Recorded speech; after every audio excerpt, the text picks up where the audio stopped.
ବେଦବ୍ୟାସର ବୈଦିକ ଗୁରୁକୁଳ ଆଶ୍ରମରେ ନିଆରା ଢଙ୍ଗରେ ପାଳିତ ହେଲା ଉପବାଚସ୍ପତି ଶ୍ରୀ ଭବାନୀ ଶଙ୍କର ଭୋଇଙ୍କ ଜନ୍ମଦିନ।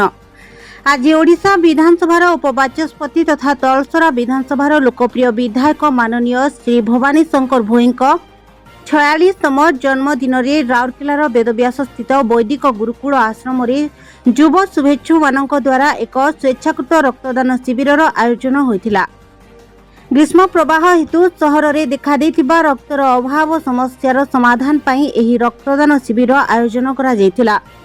ଏହା ସହିତ ବୈଦିକ ଗୁରୁକୁଳ ଆଶ୍ରମରେ ଶିକ୍ଷା ଗ୍ରହଣ କରୁଥିବା ଛୋଟ ଛୋଟ ବ୍ରହ୍ମଚାରୀମାନଙ୍କ ଦ୍ୱାରା ଶ୍ରୀ ଭବାନୀ ଶଙ୍କର ଭୋଇଙ୍କ ଦୀର୍ଘାୟୁ ଓ ନିରାମୟ ଜୀବନ ପାଇଁ ମନ୍ତ୍ର ଉଚ୍ଚାରଣ କରି ଭଗବାନଙ୍କ ନିକଟରେ ପ୍ରାର୍ଥନା କରିବା ସହ ସ୍ଥାନୀୟ ଆଶ୍ରମରେ ଏକ ଯଜ୍ଞର ଆୟୋଜନ ମଧ୍ୟ କରାଯାଇଥିଲା। ଏହି ଅବସରରେ ରଘୁନାଥପଲ୍ଲୀର ବିଧାୟକ ଶ୍ରୀ ଦୁର୍ଗାଚରଣ ତନ୍ତୀ ମୁଖ୍ୟ ଅତିଥି ଭାବରେ ଯୋଗ ଦେଇଥିଲେ।